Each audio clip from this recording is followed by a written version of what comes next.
ketika ada masalah dalam hidup ini, perbaiki sholat. Karena Rasulullah ketika berduka, Allah kasih perintah sholat sebagai hiburannya. Mana ada manusia yang tidak ada masalahnya di sini? Mana ada manusia yang tidak ada masalah sekarang? Nih, depan saya nih. Ini muka-muka penuh masalah semua saya lihat ini. Ayo. Berarti bukan masalah itu masalah kita. Masalah kita bagaimana cara mengatasi masalah itu. Ada rumah tangga, krisis kasih sayang. Ekonomi bagus, keuangan mapan, rumah mewah, semua kamar ber-AC. Pembantunya sesuai dengan jumlah anaknya, kendaraannya sesuai jumlah keluarganya. Tapi Allah memberi masalah apa? Krisis kasih sayang.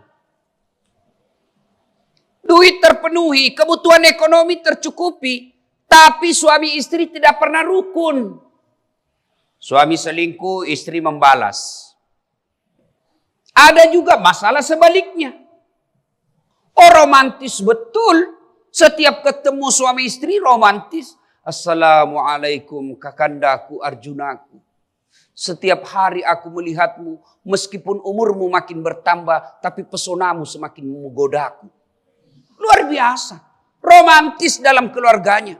Semenjak menikah tidak pernah bertengkar. Tapi sejak menikah sampai punya cucu tidak punya rumah.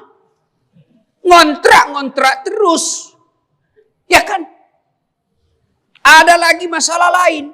Rumah ada, romantis ada, tapi tidak punya anak. Ada lagi banyak anaknya, tapi tidak punya rumah. Macam-macam. Adik-adik mahasiswa, apa masalahnya sekarang? Mau sarjana. Apakah sudah sarjana selesai masalahnya? Belum. Mau jadi pegawai. Sudah pegawai selesai masalahnya. Muncul masalah baru. Mau kepala bagian. Sudah jadi kepala bagian selesai masalahnya. Mau kepala dinas dong. Sudah kepala dinas muncul masalah besar. Mau jadi sekda. Sudah jadi sekda tambah lagi masalahnya. Mau jadi wali kota. Bupati. Sudah jadi wali kota, bupati, selesai masalahnya. Muncul masalah baru. Mau 2 periode. Sudah 2 periode selesai masalahnya. Masalah paling besar. Apa? Ditangkap KPK. Mana? Semua orang punya masalah, Pak. Apalagi zaman corona sekarang. Kemana-mana kita dipaksa pakai masker. Yang selama ini budaya kita ketemu jabat tangan, cipika-cipiki, semua itu tidak bisa lagi sekarang. Selama ini kita sholat jamaah, bersapnya-sapnya dirapatkan. Ada corona kita diminta lagi untuk tidak rapatkan sap. Masalah. Selama ini dagangan kita laris manis, tiba-tiba masuk corona, bermasalah kita punya dagangan. Nah, ketika masalah ini muncullah, Allah tidak perintahkan kita das'at. Ketika ada masalahmu, kau jadi dokter dulu. Das'at, ketika ada masalahmu, kau jadi anggota dewan dulu. Ketika ada masalahmu, kau jadi pengusaha dulu. Tidak. Allah cuma minta 2. Ista'inu bis-sabri wassalah. Sabar, perbaiki sholatmu. Saya yang selesaikan masalahmu. Itu janji Allah, bukan janji caleg. Waduh, kalau caleg yang janji, Pak, andai saja boleh kita dijanji sorga pun dijanjinya, Pak. Dia bagi-bagi kartu nama, pilih saya, sama-sama kita orang Bugis. Ini nomor HP saya, kartu nama saya. Ada masalahmu, telepon saya 24 jam. Begitu terpilih, dia ganti nomor HP-nya, Pak. Ada begitu? Ada? Ada? Di Jakarta juga ada? Nah, kau salah, kenapa kau pilih? Kita kan gampang sekali terpesona dengan pencitraan. Nah, ibu bapak, saudara-saudara sekalian. Begitu ada masalah, koreksi sholat kita. Kenapa ya? Rumah tangga saya tidak bisa bahagia. mobil ada, gaji cukup, rumah mewah. Kok enggak bisa bahagia ya? Lihat sholatnya. Kenapa ya? Masalah tidak mau berhenti masalah. Selesai ditangani anak narkoba, waduh muncul masalah baru. Istri ternyata selama ini selalu jalan sama mantan pacarnya waktu kuliah. Diatasi lagi itu, muncul lagi masalah baru. Bawa masalah apa? Datang lagi penyakit silih berganti. Nggak usah cari kambing hitam. Lebih baik koreksi, bagaimana sholat saya? Saya sholat Ustaz. Betul Bapak sholat. Betul. Tapi sholatnya tidak ikhlas. Hayya 'alas sholat. Asar lagi. Rasanya baru kita selesai duhur. Tidak ikhlas. Saya sholat Ustaz. Betul Bapak sholat. Tapi tidak ikhlas. Kalau Bapak ikhlas, mestinya setiap sholat Bapak ganti pakaian yang indah. Bapak kalau ke masjid indah, tapi coba kalau sholat di rumah. Saya sholat Ustaz, betul sholat, tapi Bapak tidak ikhlas. Kenapa? Bapak bacaan sholat kecepatan 80 km per jam. Allahu Assalamualaikum. Saya tanya, kenapa cepat sekali? Apa dia bilang, kan saya sudah hafal Ustaz. Sejak kecil saya baca ini, sudah hafal mati saya Pak. Ustaz sudah hafal luar kepala. Bos, kalau sholat soal hafal, cukup kau bilang begini. Allahu Akbar, Tuhan bacaannya sama kemarin. Assalamualaikum warahmatullahi wabarakatuh. Sholat bukan soal menghafal. Ada rukun-rukunnya yang harus kita perhatikan. Saya sholat Ustaz, betul Bapak sholat, tapi tidak seperti yang diajarkan Nabi. Rukuknya sudah bermasalah, sujudnya sudah bermasalah, iktidalnya sudah bermasalah. Ini 3 titik yang kadangkala kita sadar atau tidak sadar, kita tidak memenuhi rukunnya sholat. Ada 13 rukun sholat. Satu diantaranya disebut tuma'nina. Istirahat sejenak. Kapan pelaksanaannya? Selesai ruku. Sami Allahu liman. Istirahat sejenak. Rabbana lakal hamd. Ambil napas 1-2 kali, baru turun. Tapi yang kita lakukan, Allahu Akbar. Inilah nanti yang dijelaskan oleh Nabi. Dia, ya Allah ini solatku. Allah ambil solatnya. Dikumpul-kumpul solatnya, lalu tempelengkan. Inikah solat yang diajarkan? Saya tidak tahu ya Allah. Kenapa kau tidak tahu? Saya kasih kau otak. Saya tidak tahu ya Allah. Kenapa kau tidak tahu? Saya kasih kau kesehatan. Saya kasih kau fisik. Saya kasih kau kekayaan. Kenapa kau tidak belajar? Kalau geometri kau tahu. Kalau cara mengatur komputer kau paham. Kenapa solatmu yang kau lakukan 5 kali sehari semalam kau tidak pernah pelajari? Ayo jujur. Berapa orang yang tidak punya buku tuntunan solat di sini? Lebih banyak yang tidak punya Pak. Jujur aja. Gimana solat kita mau baik? Kita tidak pernah belajar dan baca buku pedoman tuntunan solat lengkap. Tak pernah kan? Kita solat hanya lihat orang. Oh dia begitu, kita juga begitu. Begitu lihat kita dia solat di samping kita goyang tangannya, kita kasih goyang juga. Karena dia sudah tua, lambat dia goyangnya, kita masih muda dikasih kencang. Ya kan? Baca seperti tidak ada pedoman. Maka ibu bapak saudara-saudara sekalian, ada masalah, perbaiki sholat. Tapi itu Ustaz, tetangga saya tidak pernah sholat. Baik betul ekonominya. Mantap Ustaz. Lancar aja semua urusannya. Itu yang bapak lihat. Tapi yang bapak tidak tahu, 3 anaknya. 1 pengedar, 1 pengisap, 1 kawin lari di bawah bandar.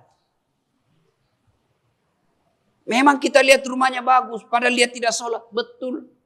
Tapi anak gadisnya, usia SMA, subuh baru pulang.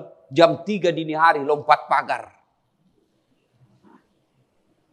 Memang kita lihat dia bagus rumahnya, mewah mobilnya. Tapi dalam rumah tangganya, tidak ada saling menghormati antara anak kepada orang tuanya. Suami kepada istrinya, istrinya tidak hormat kepada suaminya. Memang, sukses segala bisnisnya. Tapi apa yang kita tidak tahu, banyak duitnya, tapi tidak ada bisa dimakan. Dilarang makan nasi. Bayangkan kalau kita sudah dilarang makan nasi, Pak, apa enaknya? Duitnya 7 miliar, dilarang makan nasi. Dilarang makan daging. Dilarang makan lemak. Dilarang makan gula.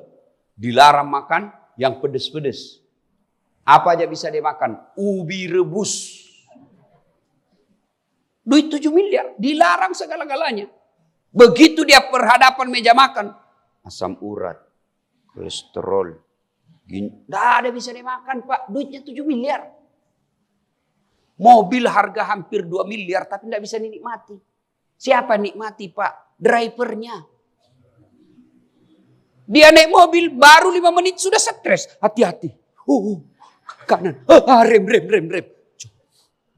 Itu sudah azab Allah. Kenapa? Periksa sholat.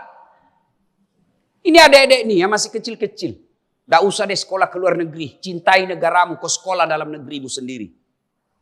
Sekolah ke luar negeri bukan jaminan kita punya kualitas baik. Bapak tidak usah bangga kalau anaknya pandai bahasa Inggris tapi tidak tahu sholat berjamaah di masjid. Oh, hebat betul anaknya, Ustaz. Kenapa hebat? Pintar bahasa Inggris. Apa hebatnya? Banyak yang begitu. Iya kan, Ustaz? Banyak. Tidak percaya. Bapak ke Inggris. Di Inggris, anak-anak di sana, Pak, bahasa Inggris semua, Pak. Allah, demi Allah, benar, Pak. Tapi suruh bahasa Betawi. Hebat dia pintar bahasa Korea. Untuk apa bahasa Korea? Pintar bahasa Inggris. Untuk apa bahasa Inggris? Memangnya ini bapak-bapak kalau meninggal, anaknya berdoa pakai bahasa Inggris. Mentang-mentang dia dari luar negeri kuliah, hafal betul bahasa Inggris. Kalau berdoa dia berdoa, oh my God, please help me my mother.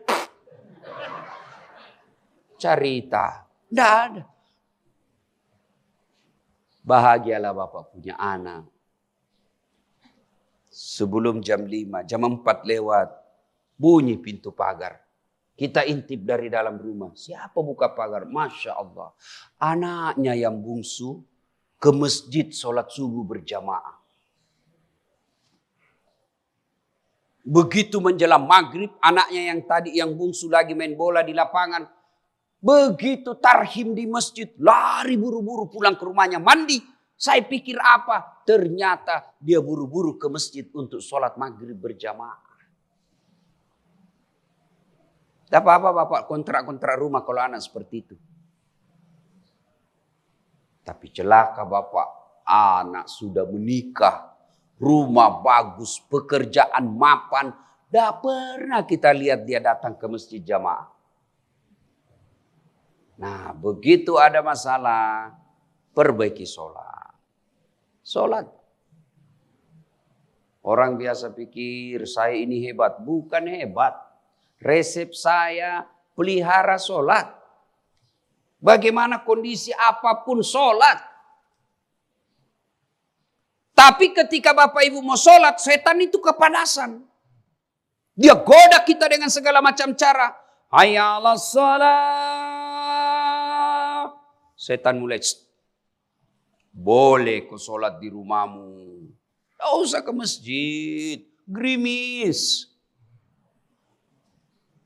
Anggaplah Bapak mampu mengalahkan setan.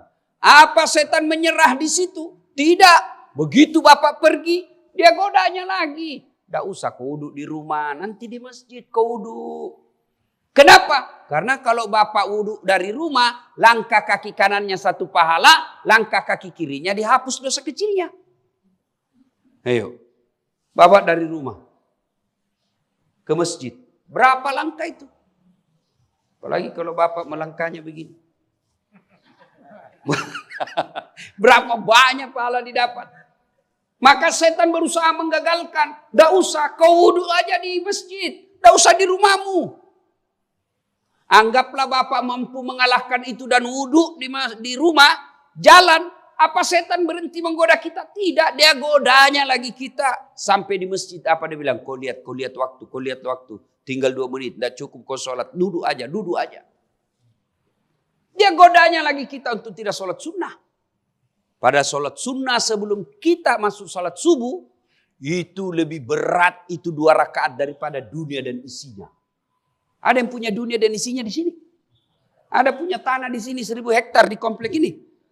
Tidak ada artinya itu 1000 hektar, Pak. 2 rakaat lebih berat nanti itu ketika ditimbang daripada dunia dan isinya. Maka dia godanya iblis. Tidak usah, duduk aja kamu, duduk aja. Nanti kau dibilang so alim.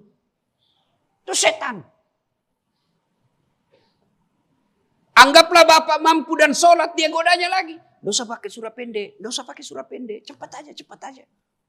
Dan pada intinya dia godanya kita dengan apa? Sholat kita, tata cara dan rukun-rukunnya kita langgar.